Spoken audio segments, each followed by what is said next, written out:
ফুফাতো মামাতো ভাই বোন তো কতই থাকে, কিন্তু এদেরটা ছিল সিনেমার মতো। তবে অ্যাকশন থ্রিলার নয়, স্লো মোশন কমেডি। সাফায়েত ছিল বেচারা হাবাতে টাইপের, আর ফারজানা, সে ছিল তার সকল পাগলামির একমাত্র দর্শক এবং সমালোচক। গল্পটা শুরু হয়েছিল ঠিক যখন সাফায়েতের বয়স 22 আর ফারজানার 18। সে সময়টা যখন মশা মারতে গিয়েও প্রেম হয়ে যাওয়ার একটা চান্স থাকে, কিন্তু এই চান্সটা কাজে লাগাতে গিয়ে সাফায়েত যা যা করেছে তা শুনলে হাসতে হাসতে পেটে খিল ধরে যাবে। একদিন গ্রামে বড় ফুপুর বিশাল উঠানে, সময় ঈদের সকাল, সবাই নতুন পোশাকে ছবি তুলছে, আর আমাদের হিরো সাফায়েত সাহেব ঢাকা থেকে এসেছেন, উদ্দেশ্য ফারজানাকে মুগ্ধ করা। তাই তিনি এবার একটা সাদা পাঞ্জাবি পরেছেন, যেটা আসলে তার গায়ের চেয়ে এক সাইজ ছোট। তিনি মনে মনে ভাবছেন, আজ ফারজানা দেখুক তার মামাতো ভাই কত স্মার্ট হয়ে গেছে।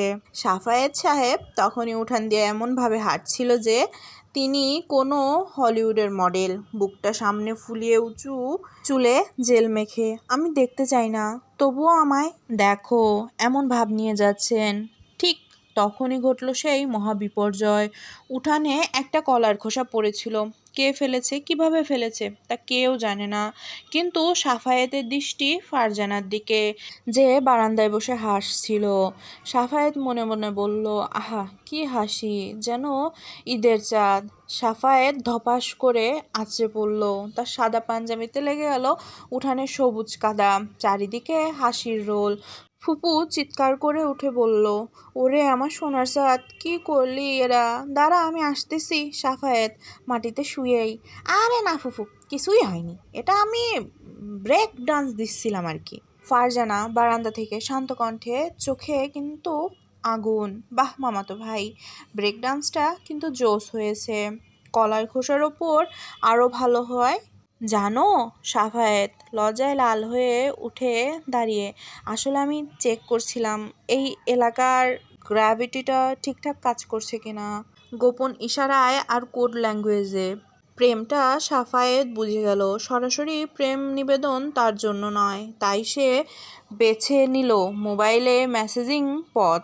সমস্যা হলো পরিবারের সবাই সবার ফোন চেক করে, তাই শুরু হলো গোপন ইশারার পর্ব। সাফায়েত ফারজানাকে মেসেজ পাঠালো, আজকে দুপুরের ইলিশটা কি খুবই নোনতা ছিল, আমার মনে হচ্ছে আকাশে অনেক মেঘ। এই মেসেজটির আসল অর্থ, আজ তোমাকে দেখতে খুব ভালো লেগেছে, আমার মন খারাপ।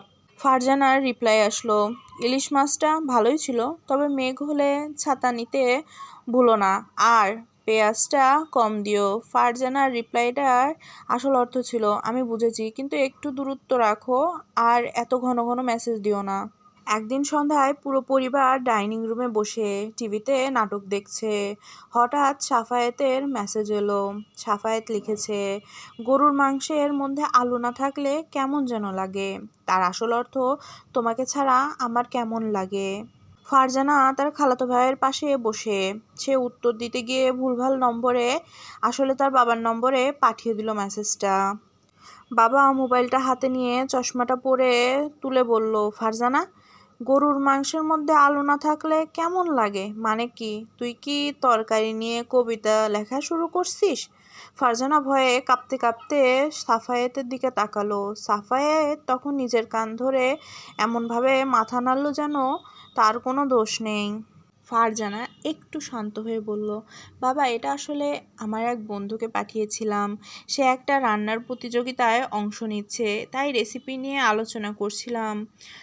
বাবা মাথা নাড়লেন, রান্নার প্রতিযোগিতা, গরুর মাংস আর আলু, অদ্ভুত। প্রেমিক আর প্রেমিকার দেখা হওয়ার একমাত্র সুযোগ ছিল ছাদ বাগান, কারণ কেউ বিশ্বাস করতো না যে সাফায়েত আর ফারজানা স্বেচ্ছায় চড়া রোদে ফুল গাছ দেখতে ছাদে যাবে।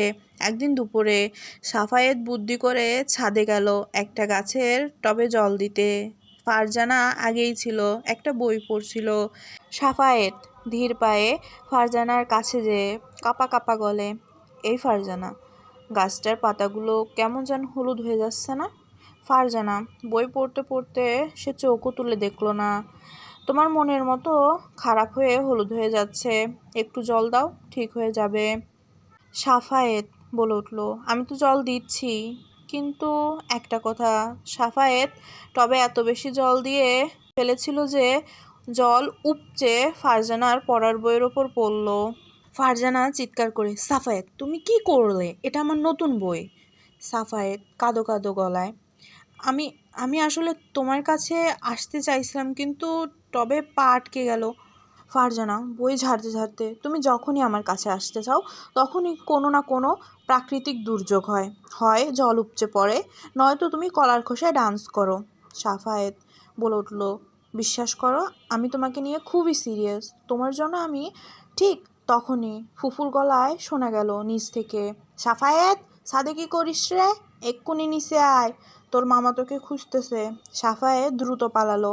ফারজানা বইটা বুকে চেপে হাসতে শুরু করলো। সে জানে এই ছেলেটা কোনোদিন সহজে কিছু করতে পারবে না। আরেকটা পারিবারিক অনুষ্ঠান, এবার এক দুঃসম্পর্কের কাজিনের বিয়ে। এই ধরনের অনুষ্ঠান মানেই বোনের বাঘকে তাড়িয়ে দিয়ে ঘর জামাই খোঁজা। ফারজানা এক কোনায় তার বান্ধবীদের সাথে গল্প করছিল, সাফায়েত দূর থেকে ফারজানাকে দেখছিল। তখনই হঠাৎ এক খালা এগিয়ে এসে ফারজানার মাথায় হাত বুলিয়ে দিলেন। খালা বলে উঠলেন, ও আমার ফারজানা কত বড় হয়ে গেছে, মাশাল্লাহ, দেখতে একদম পরী। তোর জন্য একটা ভালো ছেলে দেখা দরকার, কি বলিস? সাফায়েত কান খাড়া করে লুকিয়ে লুকিয়ে খালা আর ফারজানার কথা শোনার চেষ্টা করছে। ফারজানা লাজুক হেসে বলল, খালা কি যে বলেন, এখন তো মাত্র মাস্টার শুরু করলাম।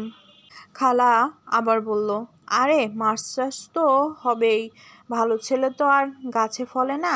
আমার বান্ধবীর একটা ছেলে আছে, ইউকে থেকে ব্যারিস্টারি করে এসেছে, কি হ্যান্ডসাম, কালকেই তোর আম্মার সাথে কথা বলবো। সাফায়েতের হৃদস্পন্দন বেড়ে গেল, মনে হলো তার গলা দিয়ে গরম লাভা বেরিয়ে আসছে। সাফায়েত দ্রুত পায়ে হেঁটে এক গ্লাস বরফ জল নিয়ে সেই খালার দিকে বলল, খালা এই গরমের মধ্যে জল খান। জল দিতে গিয়ে কাঁপাতে কাঁপাতে সাফায়েত পুরো এক গ্লাস জল খালার শাড়িতে ফেলে দিল। খালা চিৎকার করে বলল, আরে সাফায়েত এটা কি করলি? আমার এত দামি সিল্কের শাড়ি। সাফায়েত মুচকি হেসে বলল, আসলে খালা আমি তো জল দিচ্ছিলাম, কিন্তু হাতে একটা বড় মশা বসেছিল, তাই মারতে গিয়ে। ফারজানা শান্ত কণ্ঠে বলল, খালা মশাটা সম্ভবত ব্যারিস্টার ছেলেটার সাথে ইউকে থেকে এসেছিল, এই মশাগুলো খুব দামি, সাফায়েত মারতে পারেনি। সাফায়েত ফিসফিস করে বলল, তুমি কি সিরিয়াসলি ওই ব্যারিস্টারকে দেখবে? ফারজানা ঠোঁট টিপে হেসে বলল, কে জানে, সে তো আর কলার খোসায় ডান্স করে না। সাফায়েত বলল, আমি তোমাকে ছাড়া বাঁচব না, আমি প্ল্যান করছি, কাল আব্বার কাছে তোমার বিষয়ে বলবো। ফারজানা বলল, প্ল্যান করছো নাকি আবার কলার খোসায় ডান্স করার ইচ্ছে আছে? বাইরে অনেক ঝড় হচ্ছে, সাফায়েতের মনের মধ্যেও ঝড় হচ্ছে। সে কোনোভাবেই ঘুমাতে পারছে না, কারণ সে জানে তার দেরি করা মানে ফারজানাকে হাতছাড়া করা। পরের দিন সন্ধ্যা, বাইরে তুমুল ঝড়, বিদ্যুৎ নেই, সবাই হারিকেন বা মোবাইলের বসে আছে।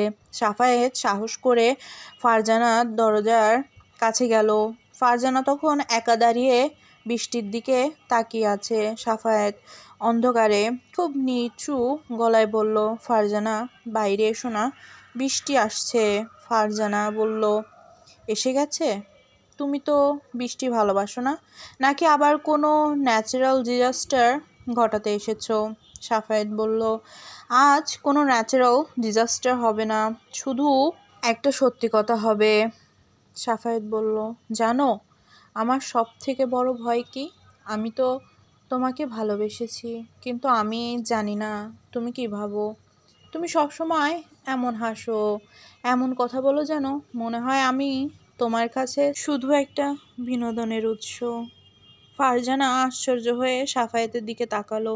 তুমি তো আসলেই তাই, তোমার মতো একটা হাসি খুশি লোক না থাকলে আমাদের পারিবারিক গেট টুগেদারগুলো বোরিং হয়ে যেত।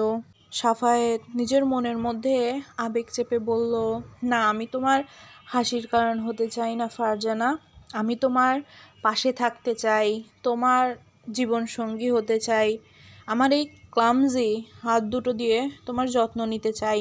আমি চাই না অন্য কেউ তোমার জন্য ব্যারিস্টারি করে আসুক, আমি তো এখানেই আছি। তোমার কলার খোসা ডান্স করে সেই সাফায়েত। বাইরে বজ্রপাত হলো, এক মুহূর্তের জন্যই বিদ্যুৎ চলে এলো, আর সেই আলোয় ফারজানার চোখের জল দেখা গেল। ফারজানা ফিসফিস করে বলল, সাফায়েত, তুমি এত সহজ করে কথাটা বলতে পারোনি কেন এতদিন? সাফায়েত আশ্চর্য হয়ে বলল, মানে? ফারজানা উত্তর দিল, আমিও তো চাই তুমি আমার পাশে থাকো। তুমি কি মনে করেছো আমি তোমার সব পাগলামি শুধু মজা নেওয়ার জন্য সহ্য করি? আমি তোমার ইলিশ মাছের কোড বুঝি না, তোমার আলুর মেসেজ বুঝি না। আমি তোমার জন্য অপেক্ষা করেছিলাম, তুমি কখন সাহস করে বলবে। এই প্রথমবার তারা কেউ হাসলো না, শুধু একটা স্বস্তির নিঃশ্বাস পড়ল। প্রেমের শুরুটা বোধহয় হয়েই গেল। পরের দিন তারা মিলে ঠিক করলো তারা সরাসরি সাফায়েতের মা বাবার কাছে যাবে না, তারা আগে যাবে ফারজানার মা বাবার কাছে, তাদের মন জয় করবে। তাদের প্ল্যান ছিল, সাফায়েত খুব সিরিয়াস লক্ষ্মী ছেলে হয়ে ফারজানার বাবার সামনে বসবে। সে একটা বিয়ের প্রস্তাব স্ক্রিপ্ট তৈরি করলো, সেটা ছিল প্রায় 3 পাতার। সাফায়েত ফারজানাকে দেখে বলল, দেখো, আমি বলবো মামাজান, ফারজানা আমার জীবনের ভৌত বিজ্ঞান, আর আপনি হলেন সেই ধ্রুবক যা ওই বিজ্ঞানকে সম্পূর্ণ করেন। আপনি কি আপনার হাইড্রোজেন কন্যাকে আমার অক্সিজেন সেলের হাতে তুলে দেবেন? ফারজানা মাথা চাপড়াতে চাপড়াতে বলল, কী সব বলছো? বাবা কি কেমিস্ট্রি অধ্যাপক? স্বাভাবিক কথা বলো। সাফায়েত ভয়ে কাঁপতে কাঁপতে মামার সামনে গেল। তখন ফারজানার বাবা দুপুরের ভাত খাচ্ছিলেন, পাশের প্লেটে ছিল গরম ডাল আর আলু ভর্তা। সাফায়েত এটে সেটে বসে বলল, মামাজান, আসসালামু আলাইকুম, আমি একটা গভীর বিষয়ে কথা বলতে এসেছিলাম। ফারজানার বাবা ভাত চিবোতে চিবোতে বলল, বলো বাবা, কী বিষয়ে? অফিসে নতুন প্রজেক্ট? সাফায়েত বলল, না মামা, এটা প্রজেক্ট না, এটা জীবন। জীবন একটা সমীকরণ। আর ফারজানা সাফায়েত আবেগে কাঁপতে কাঁপতে ফারজানার কথা বলতে গিয়ে টেবিলের ডাল ভর্তার প্লেটে কুনুই মেরে দিল। গরম ডাল আর আলু ভর্তা একেবারে মামার নতুন পাঞ্জাবির উপর। মামা রেগে গিয়ে বলল, আরে সাফায়েত, এটা কি হলো? সাফায়েত কাপা কাপা গলায় বলল, আমি আমি প্রমাণ করতে চেয়েছিলাম আমি এখনও ক্লামজি, কিন্তু ফারজানাকে ছাড়া আমি অসমাপ্ত। ফারজানা দৌড়ে ঘরে ঢুকলো। ফারজানা হাতে টিস্যু নিয়ে ডাল মুছতে মুছতে, বাবা, আমি জানি তুমি কিছু মনে করনি। সাফায়েত আসলে আমার কথা বলছিল, আমরা বিয়ে করতে চাই। মামা কিছুক্ষণ ফারজানার দিকে তাকালেন, তারপর সাফায়েতের দিকে তাকালেন। মামা হঠাৎ করে হো করে হেসে উঠলেন। মামা হাসতে হাসতে বললেন, ও, এই হচ্ছে আসল কথা। আমি তো ভাবছিলাম কলার খোসা শুরু হয়ে ডাল ভর্তা শেষ হবে তোমাদের প্রেম। ভালো, খুবই ভালো। মামি দরজা থেকে, আরে বাবা থামো, আমি তো কবে থেকেই জানি।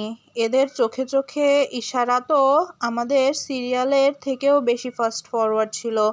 যাক বাবা, এবার একটা স্থিরতা আসুক। অবশেষে কলার খোসা থেকে বিয়ের মঞ্চে ডান্স করা হলো।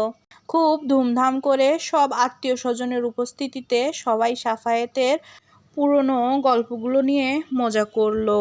বিয়ের রাতে যখন সাফায়েত আর ফারজানা তাদের নতুন ঘরে বসলো, তখন সাফায়েত ফারজানার দিকে ঝুঁকে বলল, জানো, আমার মনে হচ্ছে আজ রাতেও যদি কলার খোসা থাকতো, আমি নিশ্চয়ই তাতে ডান্স করতাম। ফারজানা হেসে সাফায়েতের হাত ধরে বলল, দরকার নেই, এবার তোমার জন্য সারা জীবন আমি না হয় কলার খোসা হয়ে থাকলাম, তুমি শুধু ডান্স করে যাও। আর এভাবেই আমাদের সাফায়েত আর ফারজানার প্রেমের গল্পটা ডাল ভাত আর কলার খোসায় মহাকাব্য হয়ে চিরকালের জন্য রয়ে গেল। প্রমাণ হলো, ভালোবাসার জন্য ব্যারিস্টার হওয়ার দরকার নেই, একটুখানি পাগলামি আর একটুখানি সাহসই যথেষ্ট। এই গল্পটা সমাপ্ত হলো, কিন্তু পরে আরও নতুন গল্প আসবে। এই জন্য আমার সাথে থাকতে আমার চ্যানেলটিকে সাবস্ক্রাইব করে রাখবেন আর লাইক করবেন যদি পছন্দ হয়। আমার যদি কোথাও ভুল থেকে থাকে তাহলে আমাকে কমেন্টে বলবেন।